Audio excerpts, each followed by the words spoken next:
Maddalena Sirmen, born Maddalena Laura Lombardini, was a famous violinist, composer, singer, harpsichordist, and first known female composer of string quartets. Sirmen's studies began at a famous orphanage that trained girls in music.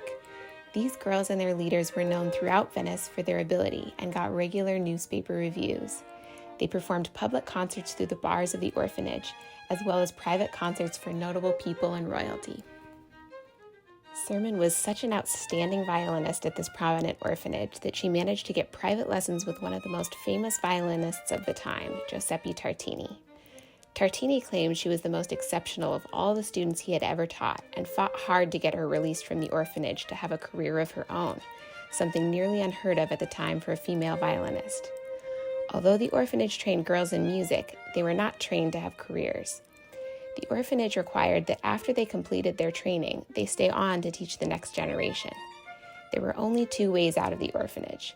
You could become a nun or get married. Tartini therefore tried to get Sirmen a husband. Sirmen did get a husband, although probably not through Tartini. After a hard fight, the orphanage finally agreed to let her leave to marry Lodovico Sirmen. Lodovico was a charming and influential violinist in town, although not as exceptional a player, and the two left Venice and began touring Europe together. The couple performed many compositions advertised as pieces they'd written together, or as Lodovico's work alone. While it's possible Lodovico may have been involved with writing some of these compositions, many of them later became known as Maddalena's work. Lodovico may have taken credit for these pieces in hopes the music would be taken more seriously, or because the husband owned all his wife's property, presumably including compositions. Not long after Maddalena gave birth to their daughter, they went in separate directions to pursue individual careers. Lodovico went to Ravenna, Italy, where he took their daughter, along with a new mistress. Maddalena began touring Europe alone with a priest, a man she'd traveled with since her marriage at 22. While it wasn't unusual for Catholics to travel with their priests, gossip columnists did have some fun with this. Sirmen found great success and fame, touring all the way from London to St. Petersburg.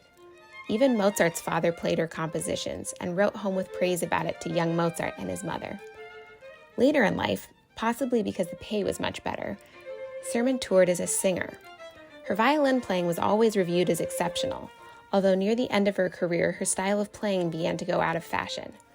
Her playing emphasized tonal qualities to imitate an emotive human voice, while the quickly changing fashion of the time had shifted to prize speed of playing. Even the violin bows of the time were changing rapidly, from lighter, convex bows to the modern torte-style bow, which is concave and heavier at both ends. According to reviews, while Sirmen's playing remained excellent, she didn't keep pace with the changing times. Sirmen's music shows the virtuosity of her teacher Tartini, but in a restrained way considered tasteful in the early classical era.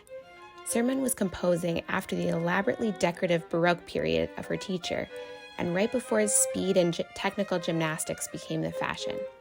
Paganini, who is arguably the flashiest and most athletic of all violin composers, was born only 37 years after Sirmen was, in her own country. Fashions changed fast in those days. Sirmen's music is full of sparkle and personality, with all sorts of difficulties hidden under the surface of what appears to be charmingly simple. Her violin duos contain many parts that seem straightforward with one instrument, but require virtuosity to fit the two parts together well.